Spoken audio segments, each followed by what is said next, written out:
Welcome to Shovelware Diggers.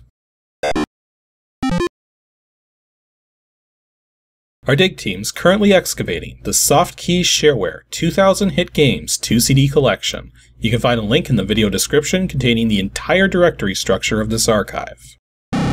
Here's what our diggers have for week 157. For more information on how to join the dig team, simply follow the Patreon link in the video description.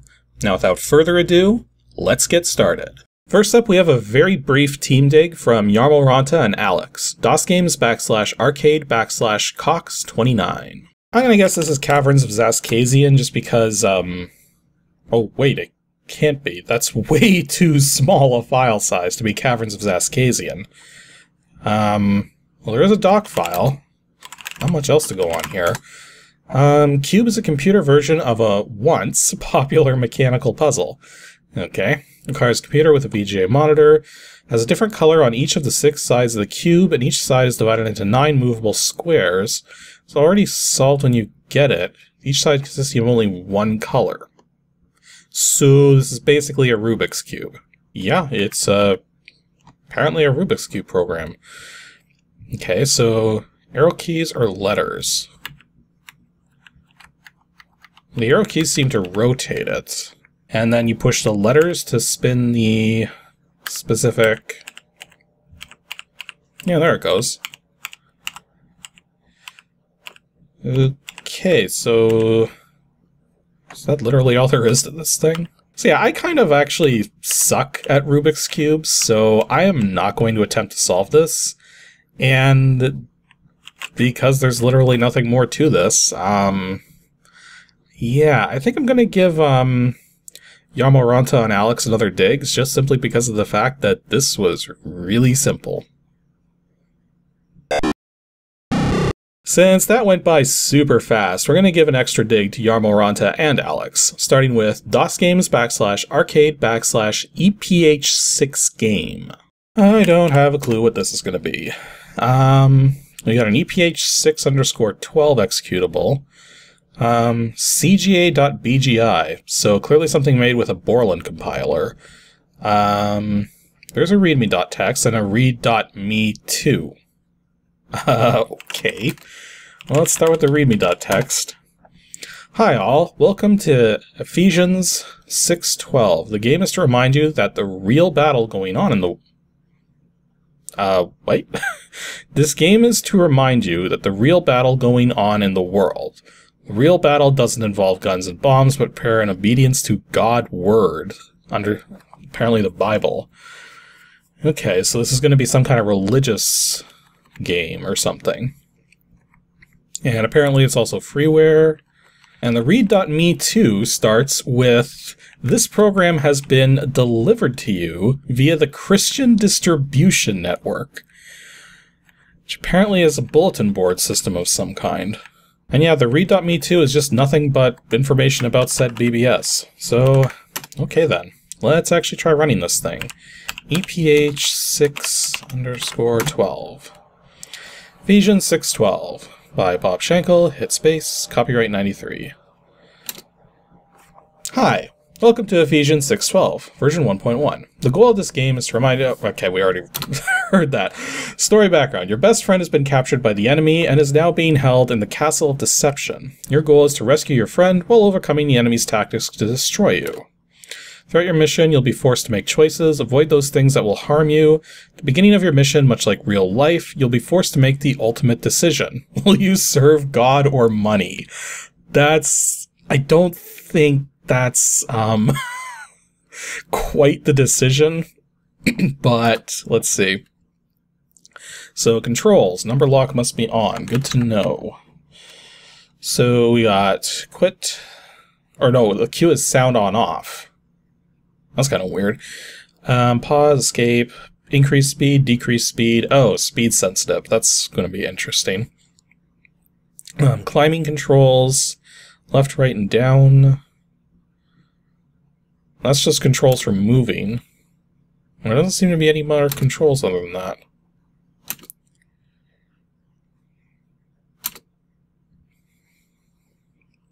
And there's Ephesians 6:12 right there. For our struggle is not against flesh and blood, but against the rulers, against the... I can't read that. Oh, no, wait, authorities. Okay, so... But against the rulers, against the authorities, against the powers of this dark world, and against the spiritual forces of evil in the heavenly realms. There's probably some truth to that even nowadays. Choose this day who you will serve. And yeah, I'm guessing if we go towards the money, it's going to be like, what good will it be for a man if he gains the whole world yet forfeits his soul? Matthew 16:26. Okay, please choose better in real life. Sure. I'll choose to be poor and on the streets, whatever. Okay, we'll choose the path of enlightenment.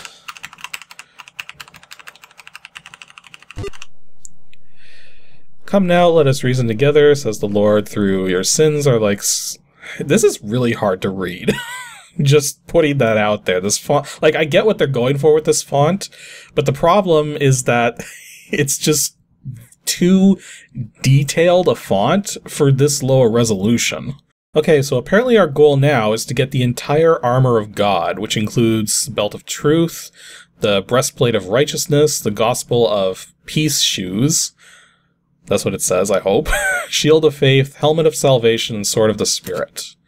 And avoid the following, as they will do you harm. So, lust, which is represented as a porno magazine. Okay. I like how drunkenness is in here too, as a 6-pack of beer. Oh boy. Well...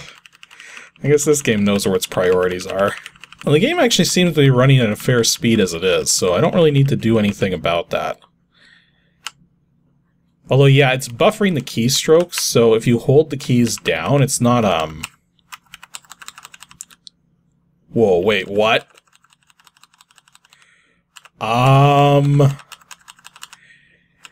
For a game that's supposed to be about, you know, faith and spiritualism and...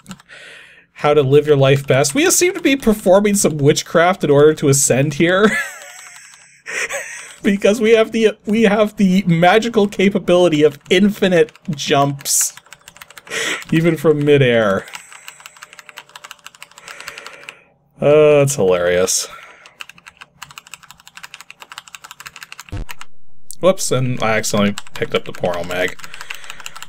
I mean, I'm presuming it's an accident. Okay, these controls are actually, like, really, really hard to work with. But I'm doing my best here.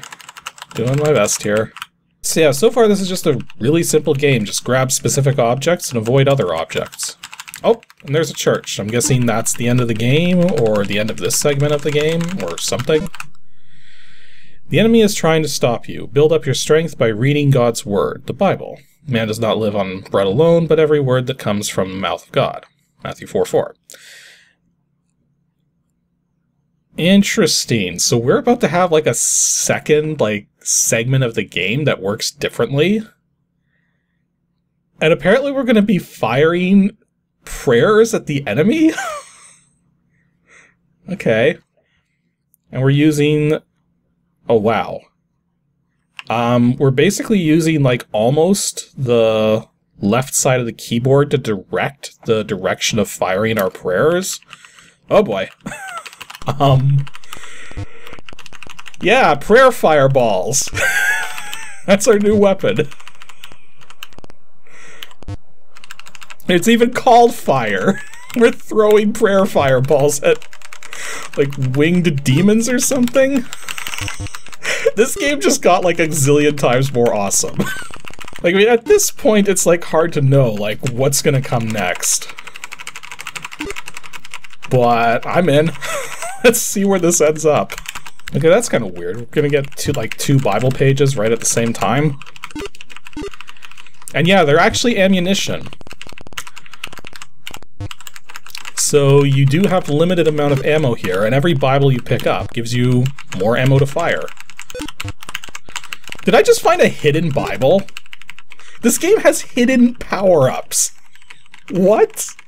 The enemy will try to tempt you to give up. He will also shoot fiery darts at you to destroy you. Oh, great. So now the enemy's actually going to be firing back at us. Ow. Yeah, they weren't kidding. This game is getting, This game is getting very interesting. Okay, we do have some prayer stuff here. Oh wow, we get like a lot of, we get a lot of ammo when we do the prayer thing. And we are losing health every time the enemies get us, but... Oh wow. This is just... If you guys can probably hear my keyboard right now, but... I'm actually running out of strength here. Oh, there's a church. We gotta survive. Okay. Very good, little warrior. Now for the battle in the heavens. Battle in the heavens. What's the... we have wings now. And I got destroyed. Okay, so that was the dumbest and yet most awesome Christian game ever. Okay, in all seriousness, the controls were very difficult to get used to because you had to push each key like once to get it to do stuff, and you didn't have like a proper jump. You had to jump infinitely to get places, but at the same time, you weren't really allowed to jump infinitely diagonally, only straight up. So you use the diagonal keys to sort of edge yourself onto gaps and stuff. It was really weird trying to control this. Not to mention the multi-directional firing controls on top of that. And the fact that we were literally firing prayer fireballs at the enemies. Oh, man. Yeah, so... and the game's freeware, too. So, like, if you guys can find this, like... Jeez. What a weird game. Let's see if Alex's extra dig can top that. DOSGAMES /adventure /CDUNGEON. I'm guessing like computer dungeon or something like that. Oh wow, there's actually a lot of C files here, and H files.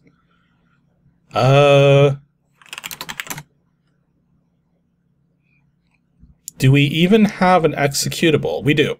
We do have a dungeon.exe. So whatever this game is, it actually included all of its source code. And there's a lot of source code. Let's edit the README.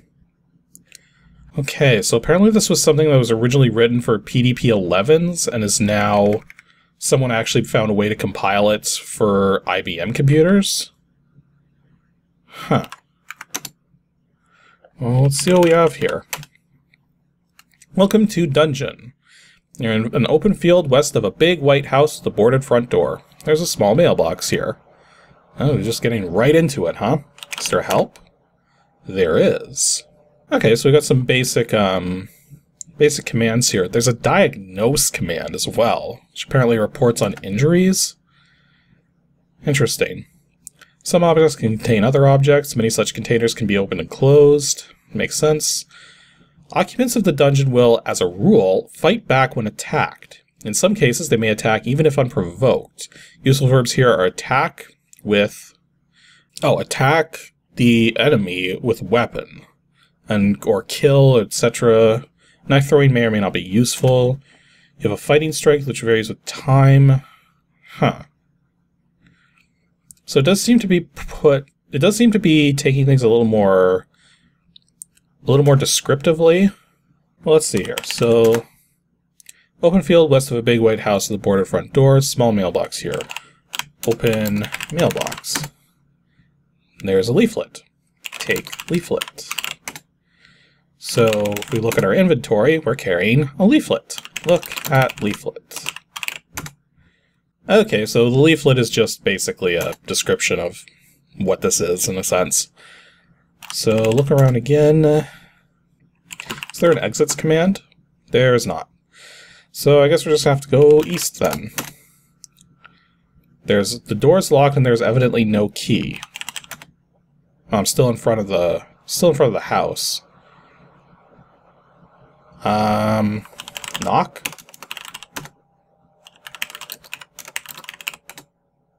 Don't think anybody's home.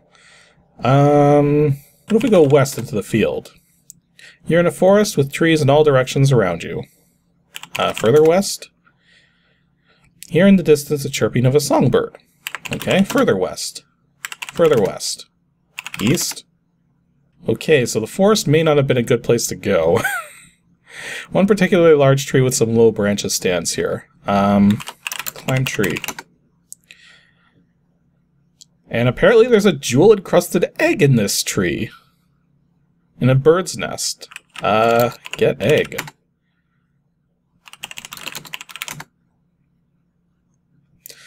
Okay, so, climb down. Further east. Pile of leaves on the ground. Get leaves. A grating appears on the ground. Open grating. Grating is locked. Oh, wow. Okay, you're at the top of the Great Canyon on its south wall. From here, there's a marvelous view of the canyon and parts of the frigid river upstream. Across the canyon, the walls of the white cliffs still appear to loom far above. Following the canyon upstream, north-northwest, Aragian Falls may be seen, complete with rainbow. Fortunately, my vision is better than average, and I can discern the top of flood control dam number 3 far to the distant north. To the west and south can be seen an immense forest stretching for miles around. It is possible to climb down into the canyon from here. Climb down. Oh wait, that's climb. Climb down. Climb down canyon. Climb canyon.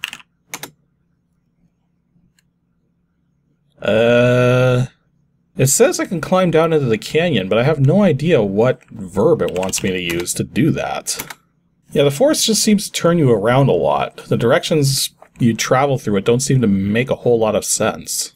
Well, anyways, as it seems, we found another text adventure. It does seem to have a bit more of a little more advanced of a parser than you would typically find in a text adventure, but I'm having trouble really making much progress here. So I guess with some effort I could probably figure this out, but that'd take a while. So I think it's better we just move on here.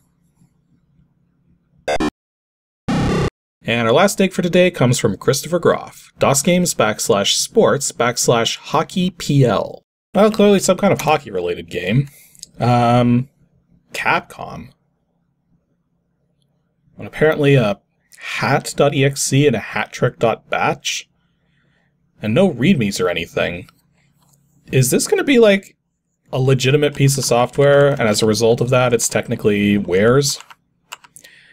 Let's find out. So, let's see.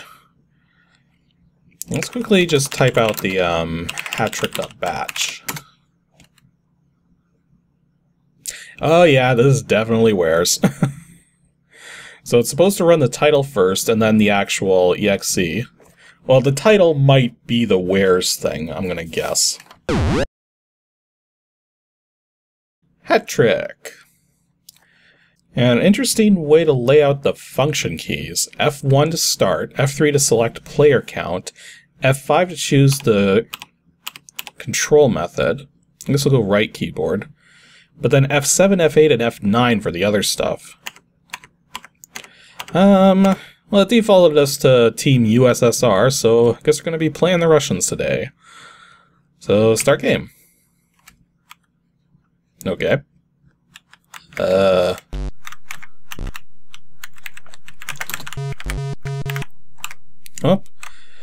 Okay, so I'm sort of figuring this out.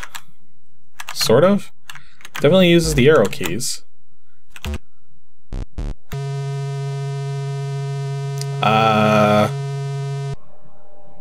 Wait, did I just score by literally running into the net?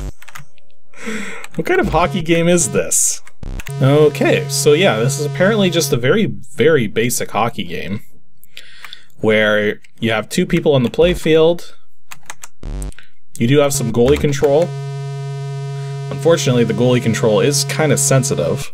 So yeah, whenever you push the up or down arrows, it actually does move your goalie at the side.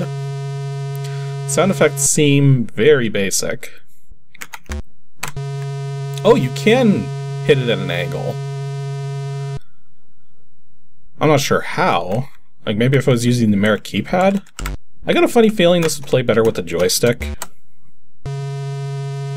Just from the way it's playing, like, the diagonals don't seem to work very well. I think he just scored on his own goal there. I do like that there's actually, like, skate trails being left on the playfield. Almost had it there.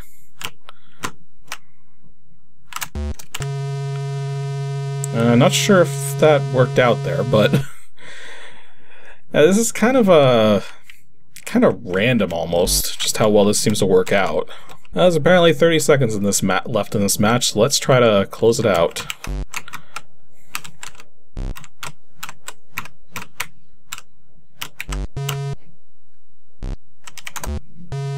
There we go.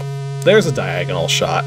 It's kind of interesting they decided to go with the low intensity CGA colors as opposed to high intensity. So I guess it kind of makes sense because otherwise you'd be staring at a white screen all the time.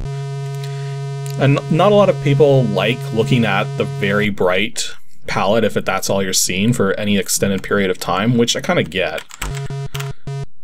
But then if you're that kind of person, maybe you need to turn the brightness down on your monitor.